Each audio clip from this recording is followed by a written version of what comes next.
তো যেটা হচ্ছে যে আমরা আজকে দেখি কনসেপ্ট অফ অ্যালগরিদম নিয়ে।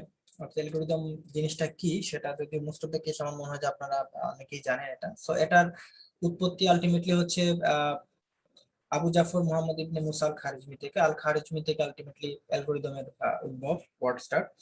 এবং কম্পিউটার সায়েন্সে এই অ্যালগরিদম জিনিসটা আসলে বোঝায় যে আপনার কোনো একটা প্রবলেমকে সলভ করার ক্ষেত্রে কিছু স্পেসিফাইড মেথড বা একটা কালেকশন অফ স্টেপস।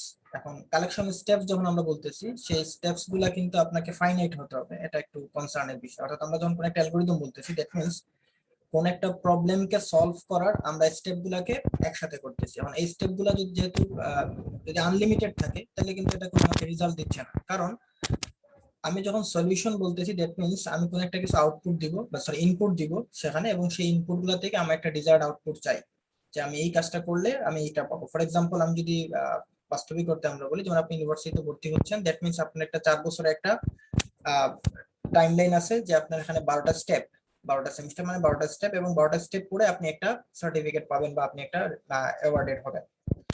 এই যে আপনার 12টা স্টেপ যদি আনলিমিটেড থাকতো, তাহলে কিন্তু এটার খুব একটা ভ্যালু থাকতো না, মানে আপনি কোনো রিগার্ড মানে পাচ্ছেন না, কোনো আউটপুট পাচ্ছেন না, তখন কিন্তু সমস্যা।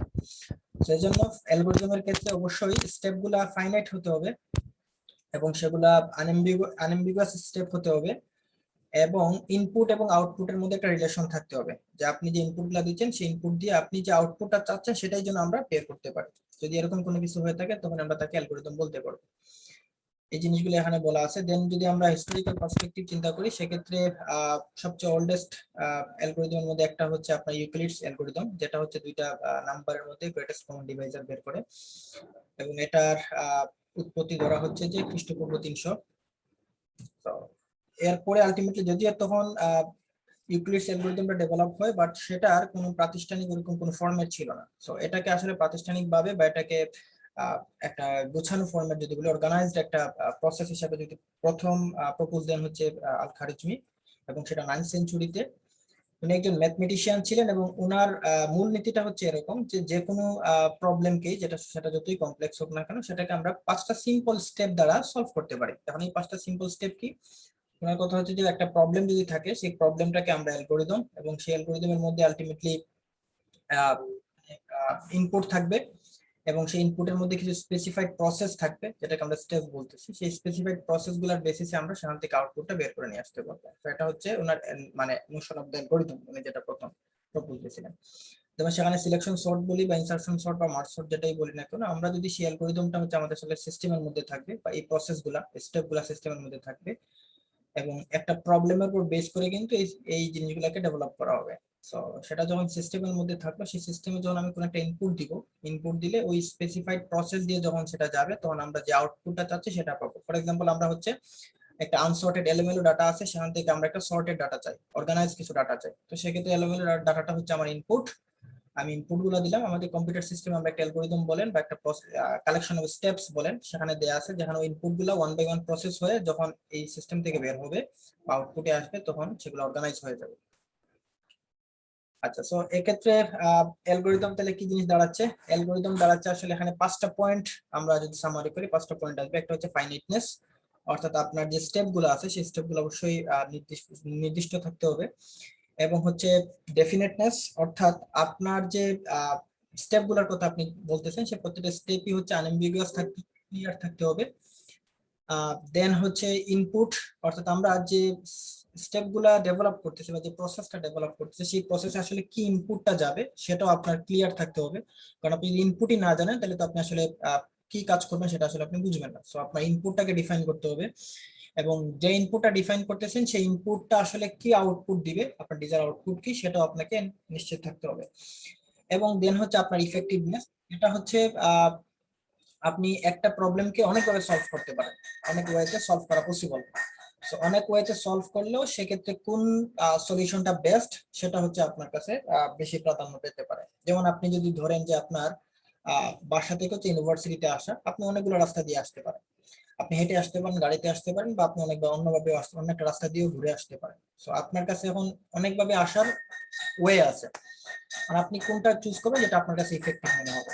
সেজন্য ইফেক্টিভনেসটা হচ্ছে আপনার যে অ্যালগরিদম ডেভেলপ করতেছেন সেটার মধ্যে সেগুলোর মধ্যে ইফেক্টিভনেসটা খোঁজা আর কি।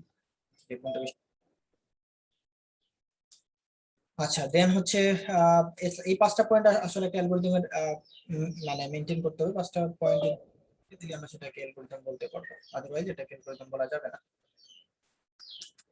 দেন আসি আমরা হচ্ছে কিছু ওয়েল নোন যদি দেখি, তাহলে সর্টিং অ্যালগরিদম আছে। সেটা হচ্ছে sorting, searching shortest path in a graph, অর্থাৎ গ্রাফের মধ্যে থেকে আমরা শর্টেস্ট পাথ বের করবো। এগুলো আমরা 1 বাই 1 দেখবো এই সেমিস্টারে। মিনিমাম স্পেনিং ট্রি আমরা এগুলো দেখবো। প্রাইমারিটি টেস্টিং, তারপর হচ্ছে ট্রাভেলিং সেলসম্যান প্রবলেম। ট্রাভেলিং সেলসম্যানও আমরা ট্রাই করবো, যদিও এটা কোর্স আউটলাইনে আমি দিই নাই, বাট যদি শেষের দিকে আমাদের এক্সট্রা কোর্স মানে ক্লাস পাই, ক্লাস সংখ্যা যদি বেশি হয়, সেক্ষেত্রে আমরা এই ট্রাভেলিং সেলসম্যানটা আমাদের প্রায়োরিটি লিস্টে থাকবে। ন্যাপস্যাক প্রবলেম, এটা আমাদের কোর্স আউটলাইনে আছে এবং এটা আমরা সলভ করব। চেজ এটা কোর্স আউটলাইনে নাই, বাট এটা আসলে আমাদের সিলেবাসে কভার করা পসিবল না, ক্লাস সংখ্যা limited. Then towers of Hanoi এবং প্রোগ্রাম টার্মিনেশন, এগুলো অনেকগুলো অ্যালগরিদম দেয়া আছে, আপনারা চাইলে সেগুলা আগে থেকে নিজেরা দেখে নিতে পারেন, অথবা আমাদের ক্লাসের সাথে কন্টিনিউ করলে সেখান থেকে জেনে নিতে পারবেন।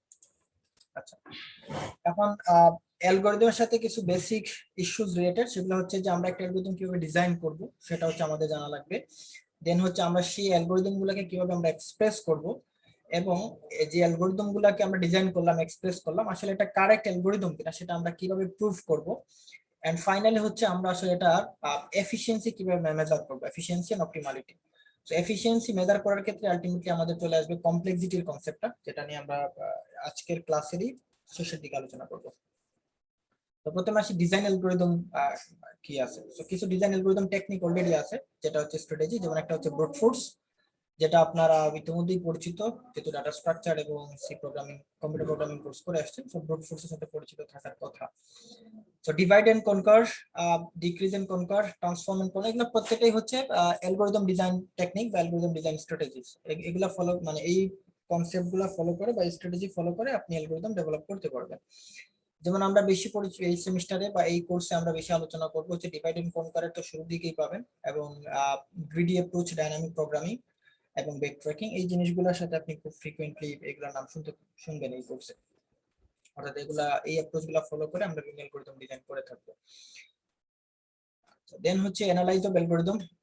অ্যানালাইজ অফ অ্যালগরিদমের ক্ষেত্রে হচ্ছে আমরা আসলে এটা পারফরম্যান্স কিভাবে আমরা মেজার করব, সেক্ষেত্রে হচ্ছে বা যদি প্রথমের দিকে ভয়েস স্টাডি অ্যালগরিদম এন্ড পারফরম্যান্স, আমরা আসলে অ্যালগরিদম নিয়ে কেন স্টাডি করব, বা এটা আসলে কি বেনিফিটেড করবে, কি বেনিফিটস দিবে আমাদের, সেক্ষেত্রে হচ্ছে অ্যালগরিদম যদি আমরা স্টাডি করি, সেক্ষেত্রে একটা প্রবলেম সলিউশনের আমরা হচ্ছে ইফেক্টিভনেসটা জানতে পারবো। ধরেন একটা অ্যালগরিদম, আমরা একটা প্রবলেম পেলাম, সেই প্রবলেমটা কত ইজি ওয়েতে বা কত সিম্পলেস্ট ওয়েতে সলভ করা যায় সেটা আমরা জানতে পারবো। বা যদি আমাদের একই প্রবলেম মাল্টিপল পারপাস থেকে বা মাল্টিপল অ্যাঙ্গেল থেকে বা মাল্টিপল সলিউশন আসে, সেই মাল্টিপল সলিউশনের মধ্যে থেকে কোনটা হচ্ছে বেশি এফিশিয়েন্ট, কোনটা বেশি ইফেক্টিভ, বা আমার যে সিস্টেম আছে সেই সিস্টেমের সাথে কোন জিনিসটা বেশি অ্যাডজাস্ট করবে, সেটা আমরা এখান থেকে বের করে নিয়ে আসতে পারবো। সেই জন্য আলটিমেটলি আমাদের অ্যালগরিদমিক স্টাডিটা প্রয়োজন। দেন হচ্ছে স্পিডের কথা বলা আছে, সেগুলো পরে চলে আসবে এমনিতেই, এই জন্য আমি সবগুলো পয়েন্ট নিয়ে আলাপ করি নাই। সো যেটা হচ্ছে যে এখন অ্যানালাইজ অ্যালগরিদম দেখি আমরা, যেটা আগেই বলতেছিলাম এফিসিয়েন্সি আমরা মেজার করবো। এফিসিয়েন্সি মেজার করার ক্ষেত্রে দুইটা জিনিস বেশি প্রচলিত, সেটা হচ্ছে টাইম এফিসিয়েন্সি এবং স্পেস এফিসিয়েন্সি। অর্থাৎ আপনি টাইমের বেসিসে চিন্তা করবেন যে কোন অ্যালগরিদমটা বেশি এফিশিয়েন্ট, অথবা আপনি বেসিসে চিন্তা করবেন যে আপনার অ্যালগরিদমটা কতটা এফিশিয়েন্ট। অর্থাৎ অনেক সময় দেখা যেতে পারে যে আপনার স্পেস বেশি নিচ্ছে কিন্তু সেই অ্যালগরিদমটা সময় কম নিচ্ছে, অর্থাৎ সে টাইমলি এফিশিয়েন্ট বাট স্পেসের দিক থেকে হয়তো সে এফিশিয়েন্ট না। আবার অ্যালগরিদম আছে হচ্ছে আপনার টাইমের ক্ষেত্রে সে হচ্ছে এফিশিয়েন্ট, খুব কুইকলি কাজ করতেছে কিন্তু অনেক বেশি স্পেস নিয়ে নিচ্ছে। এখন আপনার যদি কনসার্ন থাকে যে আপনার এখানে খুব কম মানে লিমিটেড মেমোরি, ফর এক্সাম্পল আমরা একটা সময় ছিল কিন্তু আপনার যে মেমোরি র্যাম যেটা ছিল একটা ডিভাইসের, সে র্যামে কিন্তু অনেক কম ছিল, মেগাবাইট র্যাম থাকতো, এখন তো সবগুলাই হচ্ছে গিগাবাইটে চলে গেছে। তো তখন যখন মেগাবাইটের র্যাম থাকতো তখন কিন্তু স্পেস খুব একটা মানে খুব ভাইটাল ছিল, যে একদম লিমিটেড স্পেসের মধ্যে আমাকে অনেকগুলা সিস্টেম, অনেকগুলা প্রসেস, অনেকগুলা সফটওয়্যার দেওয়া লাগতো। তো দ্যাট মিনস আমরা যখন একটা সফটওয়্যার ডেভেলপ করতেছি, সফটওয়্যার মানে কি, আমরা একটা প্রবলেমকে সলভ করতেছি, এখানে একটা অ্যালগরিদম নিয়ে আসছে এখানে। সো এই যে সফটওয়্যার ডেভেলপ করতেছি সেজন্য মিনিমাম স্পেস নেয়, মিনিমাম স্পেস নিয়ে আপনার জন্য বেশি কাজ করে। এটা বর্তমানেও আছে, এটা সবসময় থাকবে। তো এই ক্ষেত্রে স্পেসটা খুব বেশি কনসার্ন ছিল, এই জন্য আমি আর কি ওই মেমোরির কথা বলতেছি। So, এখন আপনার যদি একটা কোম্পানি থাকে এবং সেখানে যদি আপনার কনসার্ন থাকে টাইম এবং স্পেস দুইটাই, যে আপনার কম সময় নেবেন এবং কম মেমোরি নেবেন, দ্যাট মিন্স আপনি এমন একটা অ্যালগরিদম আপনার প্রয়োজন যে একই সাথে টাইম এফিশিয়েন্ট এবং একই সাথে হচ্ছে স্পেস এফিশিয়েন্ট। তো আসলে টাইম এবং স্পেস কিভাবে আমরা মেজার করব, সেক্ষেত্রে আমরা কমপ্লেক্সিটি নিয়ে একটু পরে ডিটেলসে দেখবো আর কি, যেখানে আমরা জানতে পারবো যে এফিশিয়েন্সি কিভাবে মেজার করা যায় অ্যালগরিদমের মধ্যে। আচ্ছা, দেন আমরা আসি হচ্ছে ডাটা স্ট্রাকচারের কিছু কনসেপ্ট যেগুলো আপনাদের পড়ে আসছেন এবং এগুলো আমাদের এই কোর্সের ক্ষেত্রে লাগবে বিভিন্ন অ্যালগরিদম সলভ করার সময়। আমি জাস্ট টার্মগুলো একটু বলে দিচ্ছি এখানে। যেমন একটা লিস্টের ক্ষেত্রে আমাদের এরে ছিল লিঙ্ক লিস্ট এবং স্ট্রিং। সো আশা করি তিনটার সাথে সই পরিচিত। লিঙ্ক লিস্টের ক্ষেত্রে আমরা হচ্ছে ডাইনামিক ছিল, অর্থাৎ আপনি যত বেশি ডাটা দিবেন সেই ডাটার উপর বেস করে আপনি হচ্ছে সাইজ ইনক্রিজ করতে পারবেন বা সাইজ ডিক্রিজ করতে পারবেন। দেন হচ্ছে স্ট্যাক। স্ট্যাকের ক্ষেত্রে আমাদের কনসেপ্ট ছিল হচ্ছে ফার্স্ট ইন লাস্ট আউট, অর্থাৎ কোনো একটা ডাটা, এটা একটা অ্যাপ্রোচ আর কি, এটা ডাটা স্ট্রাকচারের, যে আপনি কোনো একটা ডাটা যদি প্রথমে ইনপুট দেন তাহলে সেটা আউটপুট মানে আউটপুটে বের করার জন্য সবার শেষে এটাকে বের করতে হবে। যেটার এক্সাম্পল ছিল বিস্কিটের বয়ামে যদি আমরা বিস্কিট রাখি, সেটা হচ্ছে আমরা বের করার সময় সবার লাস্টে বের করি। যে বিস্কিটটা সবার আগে বয়ামে থাকে সেটা কিন্তু সবার লাস্টে বের হয়। বা বুক শেলফের ক্ষেত্রে যদি আপনি বুক একদম নিচে যে বইটা রাখতেছেন সে কিন্তু প্রথমেই রাখছেন, যেন সে নিচে পড়ে গেছে, ওই বইটা বের করার জন্য আপনাকে সবার শেষে বের করতে হবে। এটা ছিল স্টেক। কিউ এর ক্ষেত্রে ছিল আমরা যখন লাইনে দাঁড়াই, তখন যে ব্যক্তি সবার আগে আসছেন উনি লাইনের শুরুতে থাকেন, উনি আগেই বের হন, অর্থাৎ FIFO, first in first out. Priority queue একটা কনসেপ্ট। গ্রাফ, এটাও হচ্ছে আপনার ডাটা স্ট্রাকচারের কনসেপ্ট। ট্রি, এবং ট্রি হচ্ছে আসলে গ্রাফেরই একটা অংশ, অর্থাৎ সকল ট্রিকে আমরা গ্রাফ বলে থাকি, কিন্তু সকল গ্রাফকে আমরা ট্রি বলি না, কারণ ট্রি এর ক্ষেত্রে সাইকেল থাকা যাবে না। এটা হচ্ছে মূল পার্থক্য গ্রাফ এবং ট্রি এর মধ্যে। আচ্ছা, এবং হচ্ছে একটা সেট এন্ড ডিকশনারি, যদি এটা খুব একটা আমাদের যে অ্যালগরিদম গুলো আমাদের সিলেবাসে আছে সেগুলোর ক্ষেত্রে হয়তো এটা আপনি ইউজ না করলে চলবে। আচ্ছা, তো এই ছিল মোটামুটি প্রাথমিক কিছু জিনিস যেগুলো আপনার ডাটা স্ট্রাকচারের ক্ষেত্রে লাগবে, এবং আমাদের কোর্সের রেফারেন্স বুকও দেওয়া আছে কোর্স আউটলাইনে, তাই আমি আর লেকচারে সেই কোর্স রেফারেন্সটা রাখিনি, মানে বুক রেফারেন্সটা নাম রাখিনি। So, এবার আমরা আসলে এফিসিয়েন্সি মেজারের বিষয়টা দেখবো বা কমপ্লেক্সিটির বিষয়টা দেখবো। আপনাদের এ পর্যন্ত কোনো কিছু জানার থাকলে বলতে পারেন।